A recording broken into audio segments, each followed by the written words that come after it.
Hello everybody, this is Howson, and this is a question that I've seen thrown around a lot this week, so I wanted to really get into it, and that is, David De Gea winning 3 Player of the Year awards is embarrassing, and I just wanted to completely refute that and say it's not embarrassing, it's just indicative of David De Gea's performance. Now I was at the Premier League, the Player of the Year awards on Monday night, and actually, before we get stuck into that question, I just want to address a couple of things that I've seen on Twitter and things like that. That is that we and me as full-time Devils were invited by the club to the Player of the Year awards. If we was invited by the club to the Player of the Year awards, wouldn't we have took the full camera crew? Wouldn't have me and Adam been there? Wouldn't have we got some proper interviews with the mic and all that lot with the players? The reason that we did it on Snapchat is because we wasn't invited by the club, and if you know anything about the way Manchester United works, they will not work with any fan-run anything, and we have to work really hard to get anything that we get, and none of it comes from the club whatsoever. In fact, the club go out of their way to make it hard for us to do stuff. We've secured things that we've done with players that we've managed to film that we've then been since told that we're not allowed to use. There's things that we've been set up to shoot on the day and had it pulled out from underneath us. The club go out of their way to make things difficult for us. So if you're thinking that Full-Time Devils gets some stuff from the club, then you couldn't be further from the truth, honestly. The reason I got a ticket was because one of my mates is an exec, and at the start of the season, he told me that he's got the option for, when they got execs, they either get given a guaranteed away game, so they can say, I want Anfield or I want the City game, or they get 2 tickets to the Player of the Year awards. And at the start of the season, he said, I'm going to go do that. Do you want to come with me? So I said, yeah, absolutely, of course I do. Now, he's not got them tickets next year, so I don't know how I'm going to go about getting one next year, but I will make it my mission to get one next year because it was a cracking night, privileged to go, lucky to go. And I think there was probably only about 120 execs in total that was there, so definitely very, very fortunate to go, and certainly not invited by the club in any way whatsoever. So I just wanted to clear that up. So if you see anyone talking about that on Twitter or anything, I'll put them straight because they're talking absolute bollocks. Now, back to De Gea winning 3 Sir Matt Busby Player of the Year awards on the bounce. Never been done before, and you know what? It's fully deserved. It's as simple as that. It's fully deserved. The big thing where people are pointing at is that Dave's got this award again because we've been shit. That's the sort of thing that I think people are getting into their head. We've been shit, so Dave's being our best player because he's facing tons of shots. Well, that's absolute nonsense. I've got to go over here because it's on the screen over there side of me. Manchester United have faced 115 shots on target. Tottenham have faced 109, and that's the best 2 in the league. And it goes all the way down to Sunderland, who are the worst, and they faced 198. That works out at roughly 5 2/3 shots per game for Sunderland, and just under 3 1/3 for ours. Tottenham is just over 3 shots per game on average on target. That's what we're conceding. So the defence is doing a decent job at limiting those shots. The difference is, and the reason why David De Gea's got Player of the Year, because his saves are absolutely spectacular. The penalty saves, the last minute, the out of nowhere little tips that he manages to get on the end of it. He's making the difference as much as a goal scorer would at the other end. Now now this is the key one, because on the same stat, and then this is on footcharts.co.uk. This is a great source of stats. So that's shots on target faced, right? Now, if we look at the shots on target for, West Brom are the worst with 101, then Villa with 109. Tottenham are the best with 239 shots on target, then City, then Arsenal, then Liverpool. We are 13th with 134. Now, what's in our ballpark? You've got Newcastle, relegation form, 139. More shots than us. You've got Swansea and Sunderland either side of us. Bournemouth, Crystal Palace, Chelsea, Southampton, Everton, West Ham. All of these teams have got more shots on target than us. That is the problem. That is the difference between Manchester United this year. Now, if we'd have had the same sort of shots as even West Ham, Everton, Chelsea, any of them sides, we would be top of the league. We would be winning the league because we've just got a far superior defence than anybody else and a far superior goalkeeper. The shots we've conceded, the goals we've conceded is great. It's the ones in the 4 column that's the problem. We are not creating enough chances, we are not scoring enough chances. And that's indicative of when you look at our leading goal scorers, they're not scoring a huge amount of goals. Are they? Gone are the days where Manchester United leading scorer would be 25, 26, 29, 30, 34, 42 in the case of Cristiano Ronaldo. And I also wanted to mention that a couple of the winners of Sir Matt Busby Player of the Year, in 2009 we won the league and we got to the Champions League final. Pretty good season by all accounts. Ronaldo scored 26. I think that the season before he got 42 goals. So Cristiano Ronaldo was a great player that year. Didn't quite hit his peak from the year before. Rooney had a good year. But who was player of the year? Vidic. I also think that was the season that Van der Sar went 21, 22 games with clean sheets, I think, or something along those lines, or some crazy 2,000 minutes or some madness, whatever it was, without conceding a goal. So it's not embarrassing. It's just indicative of how good David De Gea is. I've been saying for a long time, I think he's the best in the world. I think Neuer's got a clanger in him. I think Dave is just a lot more secure. He faces a bit more than Neuer ever does. But I also think that he's got less mistakes in him. And Neuer's a fantastic shot stopper. He's probably better at claiming crosses, I think, as well. But he's got these mistakes in him. The way that he comes running out, I know it catches people's eye, but I also think that he's liable to a clanger.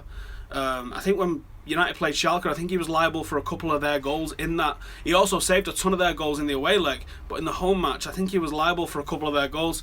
So I always think that David De Gea is better. I mean, I'm incredibly biased, and I'm not even going to apologise for being so biased. But David De Gea, best goalkeeper in the world, and the fact that he's won 3 Player of the Year awards just shows that he's probably one of the few world-class players that we've got at Manchester United. And it's not because our team's doing so bad. I mean, we are 5th/4th at the moment, aren't we? We're looking at diving into the Champions League at the end of the season. And it's not because he's had so much traffic. The stats prove that he's had second only to Tottenham, who are going to come second in the league in terms of shots faced. He's just made world-class saves that have caught the eye and have probably been the difference, because we've not been scoring anywhere like the goals that Manchester United should be scoring. And it's as simple as that. Now, what this means for us going forward, I was sat 10 foot from the stage and I was so desperate to heckle. And it wasn't me. I saw that on Twitter as well, that it was me it was on the other side of the room that some dickhead was shouting. But I did want to shout when David De Gea was on the stage, bet he can't win 4. Because I still get the impression that Dave's going to leave. And I know Keylor Navas has had a fantastic season for Real Madrid, could pick up a Champions League win this year, could pick up a league win this year, and but for a broken fax machine, which, to be fair, David didn't shy away from talking about, and neither did Louis van Gaal on the stage as he presented them the award. But for a broken fax machine, which I think is a little bit of fuckery involved in that, on our part, on either Ed Woodward's part or whoever's job it is at the club, which is fucking fantastic. I think but for that broken fax machine, we would be in a whole different story this year, and it probably wouldn't have gone down. Keylor Navas is a good keeper, but he ain't no David De Gea. It's as simple as that.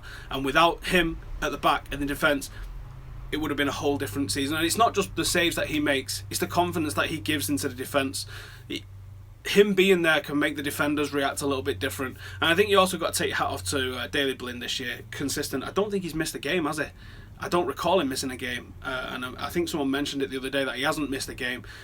Just constantly played and done excellent, considering it's not his position. He's adapted to it on the fly. Hands up. I expected him to be mullered a couple of times this year, coming up against the likes of Lukaku, and it was on a knife edge, but he handled it. It stayed on he did all right. It was safe sort of side of the knife edge. So big up to Daley Blind. Chris Smalling winning Player of the Year.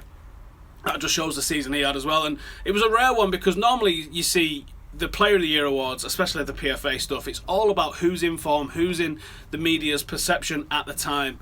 And it doesn't really matter what you did at the start of the season, it's generally what you're doing then. And I always think that the PFA ones are a little bit too early in the season. There's too much to go.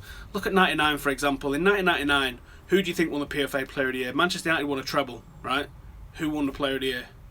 David Ginola from Tottenham. They're too early in the season. There's too much of the season to be played for you to consider giving it out. I mean, Riyad Mahrez this year, and Tottenham have won the league. Fair play.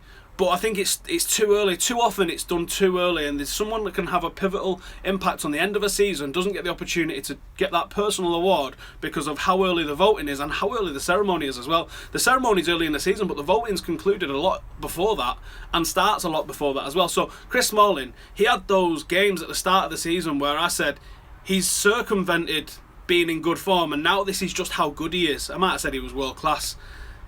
Maybe he is. Maybe he is, and it's just again like the fact that we're not scoring at the other end, which makes you doubt it. December wrecked everybody's confidence in terms of everything, didn't it? But Chris Smalling at the start of the season was an absolute colossus. He was phenomenal. He was everything that you want to see in a defender. He was diving in, winning last minute stuff. He was doing it on the feet. He was keeping it, distributing it. It was phenomenal, and it was a shock that he won the Players' Player of the Year. But on reflect, and it was only a shock because, as I said, it's usually whoever's hot at the moment. So I would have expected maybe Marshall or maybe Rashford in his late emergence, or perhaps David De Gea because of some of the things he's done of late. I thought that maybe one of them would have pipped him to it. But when you think about it, on reflection, if you probably counted up who'd been given man of the matches each week on a week-by-week basis, Chris Smalling would have probably been up there massively. So fair play to Chris Smalling, and congratulations for winning Player of the Year. Congratulations to David De Gea for winning the Player of the Year, the Sumat Busby Trophy. And we can't not mention Cameron Borthwick-Jackson and Marcus Rashford. I actually wasn't aware until the day of the ceremony what the criteria was, which I suppose is me not really doing my job properly, but I wasn't aware. I hadn't really taken much notice of it. I didn't know what the criteria was for the Under-21 Player of the Year or the Under-18 Player of the Year. Rashford was great in the Under-18s, and that's fair play. And Jim Rosenthal actually got it wrong because he said Rashford's played for and scored in every team that he's played this year, the 3 teams that he's played for this year, meaning 18s, 21s, and the first team. But he's actually played for 4 teams this year because he also played in the Under-19s in the Youth League. So he's played 18s, 19s, 21s, and first team, and scored in all of those levels. So Marcus Rashford, Under-18s Player of the Year. I think his emergence into the first team has been phenomenal. It was hard to pick an Under-18s Player of the Year because a lot of the players was getting shunted from the 18s to the 21s, and Rashford didn't really play a lot for the 21s. I think he made 1 start and 1 sub.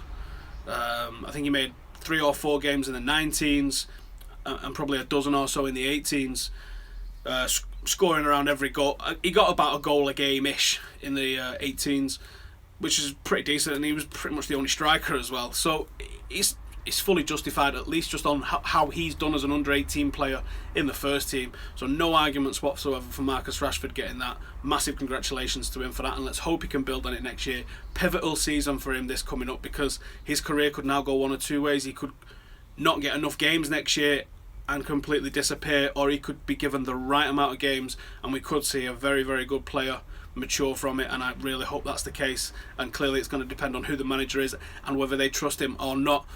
Cameron Borthwick-Jackson getting the Under-21 Player of the Year. I don't think Cam played a lot for the Under-21s. Certainly nowhere near enough that you would think definite Player of the Year. The problem with the 21s is, again, players were shunted, and Cam's another one who was, I think, at the start of the season eligible for being Under-18s. You can go right the way through from 18s all the way to the first team, and some of them did. And again, Cameron came into the first team and shown unbelievable quality, unbelievable composure. And he was excellent for the 21s as well. Let's not play games. And his more recent game, since he's come back from his illness, it was fantastic. Doesn't look out of place. Looks ready for the first team. But to be honest, I want to see him play more in the first team because I think he's better than Rojo at the moment. I think he offers more as a left back. I like Rojo as a centre half. Oh, he's awful. It's the same problem you got with Rojo, is that you used to have with Chris Smalling when he was played at right back, where you think it should be a pretty similar position, isn't it? Why is it so hard to adapt just from playing in the centre to playing at right back? But Chris Smalling was shite as a right back. Let's not play games.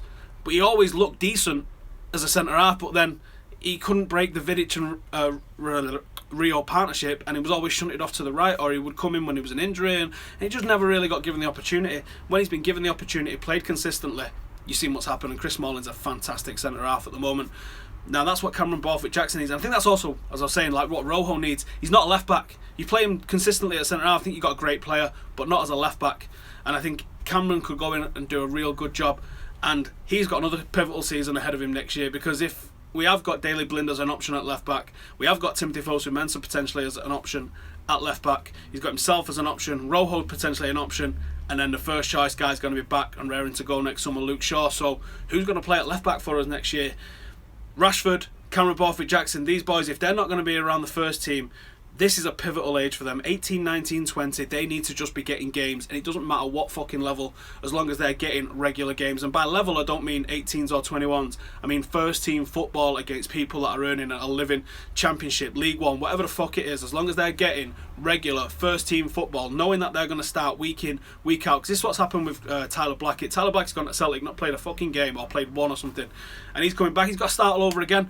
He's probably going to get released from the club now, and I think he's better than that. I think he would have been a decent backup option for us, but I don't think he's going to have a chance of that now because there's so many lads coming through. He's just going to have been taken out of the equation. So he needs to go and rebuild his career, and I think he could do worse than going somewhere like Aston Villa in the Championship and go and show them what he can do and hopefully come back up with him because he's a Premier League player in there. And I think even the likes of Rashford and Cameron Borthwick-Jackson, maybe go as a group, go on loan and play all the time because you're better than what Aston Villa have got and you'll play every single week, and that's when we can really see you. Because we've seen the emergence of Jamie Vardy this season, Mahrez this season and Dele Alli this season. It doesn't matter what level you're able to play at, as long as you're able to get games young enough, regular enough, then you can grow into a player, and it's as simple as that. You've got to get games, and the level is irrelevant. It's just about getting all those games. And I think those lads that are in the key position, if they're told that they're not going to get regular games, then they should get on their toes and they should go on loan and they should get 25, 30 games next season, because that would be the best thing for their careers. And I hope, as I said, massive congratulations to Cameron Borthwick-Jackson. Hell of a season that he's had. Hell of a journey that he's had as well, coming from the 18 straight into the first team and doing so well. And also a tip of the hat to Timothy Fosu-Mensah. And a tip of the hat to Joe Riley as well, two other lads that came in. And a bit of a commiserations to Axel Tuanzebe. Mate, you was this close. Axel was the first one that Louis van Gaal named on the bench, who didn't manage to get onto the bench. Got himself injured. I think he was expecting to come back a little bit earlier than he actually did. He only come back for the last might have even been 1 or 2, might have been 2 or 3, I can't remember. 2 or 3 games at the end of the season in the under-21s. But he would have probably been given a first-team debut, like the rest of the lads, a lot earlier if he hadn't got injured. So hopefully a big season for you next year, mate. And I'm looking forward to seeing, because there's just a ton of absolute monsters in the side at the moment. We've got Tuanzebe, you've got Roshan Williams, who've had phenomenal seasons in the under-21s. You've got Terrell Warren, who's so good it makes you laugh, right? He's going to break onto the scene a little bit, I think, next year. He's only 17. Roshan's only 17. I think Axel's only 18. You've got Timothy Fosu-Mensah, 18 years old, who can play pretty much anywhere in the back six. So there's a ton of exciting players that are coming through. Not so many attacking players that are really coming through. But we're going to see next year. We're going to see this United side kick on. Hopefully going to win another under-21 title under Warren Joyce. And I think there's big things expected for the under-18s next year. I would like a real strong run in the FA Youth Cup. Let's put this Chelsea side to bed. Let's put this City side in their place. And let's have a good run with our youth. So, David De Gea, embarrassing that he's won 3 times. Not a chance. The guy's the best keeper in the world. That's why he's won 3 in a row. Thank you for watching. This is hopefully going up very, very soon. So there will be a podcast out tonight, so make sure you check out that. The link is in the description below. If not, go and find it on my website at stephenhowson.com. All the podcasts and everything is posted on there, so make sure you check that out. Thank you for watching. There's going to be a Louis van Gaal talk, a preview. I'm also on the Full Time Devils live tomorrow, so make sure you check that out. Thank you for watching, and I'll see you soon. Laters.